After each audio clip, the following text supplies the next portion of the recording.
cap al mes de març, crec que va ser, sí, el principi de març, vaig veure aquella imatge d'allà a les platges mort, aquell nen de 4 anys que va tenir mort.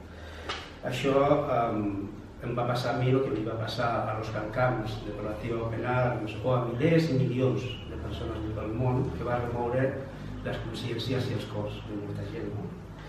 En aquell moment jo estava a punt de poder-me jubilar de la feina. Va ser una sorpresa per mi i la vaig aprofitar i automàticament el primer que vaig fer va ser organitzar el viatge cap allà. Jo de denunciar el que estava passant, bàsicament. Jo anar de socorrista no podia, no? Però fer fotografies sí, fer entrevistes sí, publicar-ho en YouTube o escampar tot el que estava passant per denunciar el que estaven fent els governs d'Europa, sí. Automàticament vaig canviar. Parlo en singular però hauria de parlar en plural. Jo volia anar sol, en principi anar sol.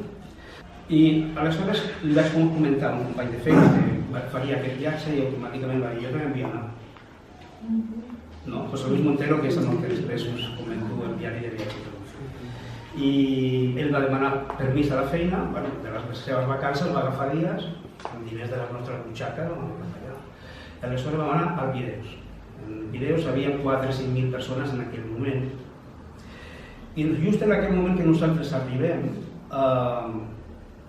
ja havien tancat les fronteres. Nosaltres arribem el 16, va ser el 14 d'abril. El viatge del que parlo ara és del 14 al 24 d'abril. Recordo que el Sant Jordi el vaig passar. I a la meva nòvia li vaig enviar a Rosa per internet. De la comunicació. Bé, total, anem al Pirineus. I el que anava amb el Pirineus, durant els primers mesos que arribava la gent hi havia molta esperança, era una altra història. Aquesta gent, la Negia i el Sotiris, el que feien era aconseguir que en aquells dies que estaven allà procurar que tinguessin aliments, que tinguessin lo bàsic, el tema dels bolquers pels nens, medicaments, aigua, menjar i això. A través del principi d'associacions que voluntàriament aconseguien dinar o fer això. Després, més tard, no va ser així. Al tancar les fronteres, aquesta gent que al principi estava de pas, estava fixa, estava ja no tenia sentit continuar el viatge, perquè era un viatge cap a no sabia on, cap a Idomeni, hi havia més de 10.000 persones ja allà frenades per les fronteres. Quedar-se en els ecocamps, en el camí de Salònica cap a Macedònia, tampoc tenia sentit, estava millor en Pirineus. Per què? Perquè estaven dins d'una gran ciutat. Sotiris i Negia, que ens deien que al principi la gent estava contenta, acabava de passar tota una odissea, d'atravessar tota Turquia, després el mar, després arribar allà, i tenien esperança de continuar el camí i arribar, en molts casos, a reunir-se amb la seva família que ja havia arribat a altres països. Aleshores vam estar per allà un parell de dies, al Pirineus ajudant el que podíem, amb Montero sobretot, més físicament, ajudant en el repartiment d'aigua, menjar, etc. I en el meu cas fent aquestes fotos i això. I algunes entrevistes. D'allà vam anar a Salònica. A Salònica vam aconseguir contactar a través de la mateixa persona, de la Víctor Bolota, vam aconseguir contactar amb una organització que es diu Ecòpolis. Ecòpolis vol dir ciutat ecològica. I ells eren, en principi, des de fa molts anys, una organització que el que feia era coordinar a totes les entitats ecologistes de Salònica, però amb el tema dels refugiats, a partir del mes de novembre de l'any passat, es van muntar de ple. I van aconseguir mobilitzar moltíssims voluntaris que anaven cada dia des de Salònica a Idomeni, que està a 60 i tants quilòmetres, a cuinar per 3.000 persones diàriament. Per 3.000 persones. Com cuinaven? Ja veureu aquí en una seqüència que surt. En aquests contenidors grans que hi ha en els ports estaven habilitats per la Creu Roja, Metges Sense Frontera, i les cuines també.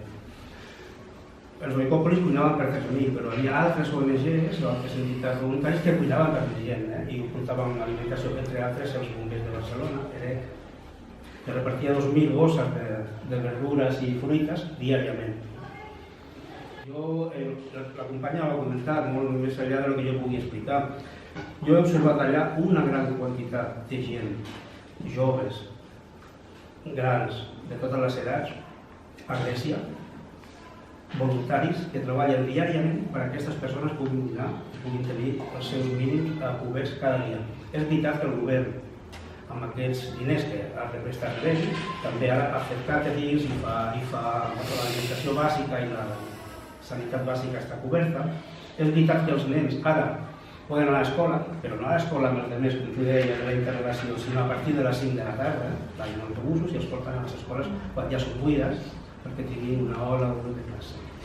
Clar, això és, el que tu deia, no hi ha una asimetria en això. Esteu aquí i us tolerem, però això de barrejar-nos no tant. És veritat que també a Grècia, com passa aquí, com passa a Alemanya, hi ha una divisió gran entre la població, entre aquells que estan disposats a ajudar i a integrar i a col·laborar solidàriament i treballament amb el projecte, i els que diuen no, si nosaltres ja som molt pobres, que no vinguin més, aquí hi ha un atur molt gran, aquí estem no sé què. Aquesta dualitat entre la gent, també aquest enfrontament d'opinió també existeix. Solució: continuar denunciant els governs del que estan fent, perquè primer és il·legal, el que estan fent és il·legal, perquè com ella deia també a la campanya, s'estan saltant les convencions internacionals, les lleis, les cartes de drets humans, etc. Denunciar. Ser solidari sempre i en tot lloc que podem, o sigui, difondre el que està passant. No sé, destacar això, la gran solidaritat del poble grec, que sent un dels més pobres o dels més empobrits, diguéssim, per la Unió Europea. S'està volcant en ajudar tot el que pot, però també sé que tant en Comeni com a Pireus van trobar moltíssima gent del Canadà, de Catalunya, de Valladolid, de Zaragoza, dels Estats Units. I això, el seminari també ho destacava. Començament deia que els pobles més solidaris estan sent Alemanya, Espanya, Catalunya, Espanya i Grècia. Els que més estan destacant en la solidaritat amb aquesta.